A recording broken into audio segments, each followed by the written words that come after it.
আমার দোকান cut out খুলে খুলে টাকা আদায় করছে, কারেন্টের লাইন বন্ধ করে সে টাকা আদায় করছে।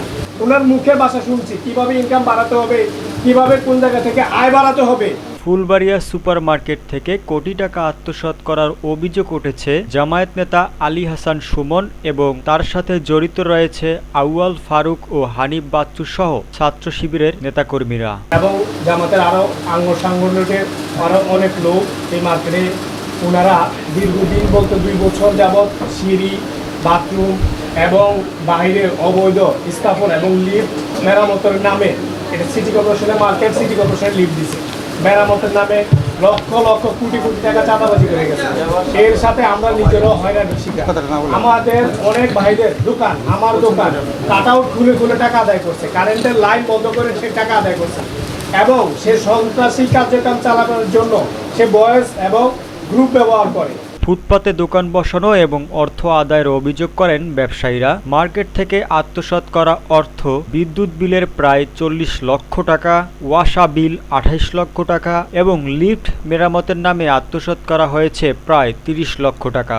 জামাত শিবির গ্যাং পরিচয়, অবৈধ দখলদারিত্ব ও চাঁদাবাজের প্রকৃত ঘটনা। বিগত আওয়ামী লীগ সরকার পলায়নের সাথে মার্কেটের তৎকালীন সভাপতি পলায়ন করলে জনাব সুমন, মোহাম্মদ আওয়াল ফারুক ও হানিফ বাচ্চু গংরা জামাত ইসলামের কর্মী পরিচয়ে মার্কেটটি দখল নেই।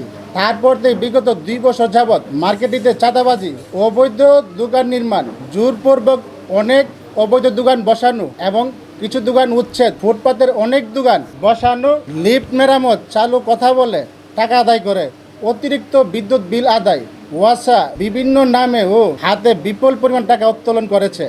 দোকান মালিকগণের কাছ থেকে উত্তোলিত বিদ্যুৎ বিলের পরিমাণ 40 লক্ষ টাকা, ওয়াসা বিল, পানির বিল 28 লক্ষ টাকা, লিফট মেরামত ও চালু কথা বলে আরও 30 লক্ষ টাকা বিল পরিশোধ না করে আত্মসাৎ করেছে।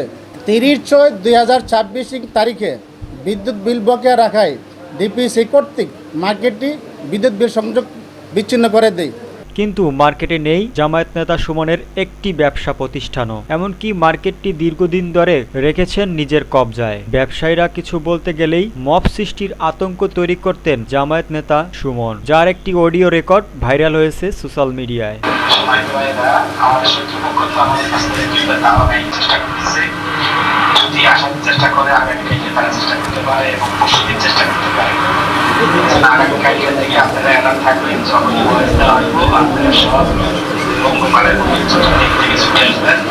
তাহারা শুধু পেশি শক্তি ও মব সৃষ্টির মাধ্যমে মার্কেট সমিতির দখল রেখে বিভিন্ন হাত থেকে বিপুল পরিমাণ টাকা আদায় করে আত্মসাৎ করেছেন।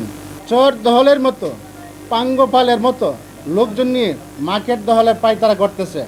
রিক্সা ভর্তি করে সন্ত্রাসী কার্যক্রম করার জন্য হকিস্টিক স্টাম্প লোকদের মধ্যে বিতরণ করছে ওপেনভাবে, যা ইতিমধ্যে বিভিন্ন মিডিয়ার মাধ্যমে দেশবাসী জেনেছে এবং দেখেছে।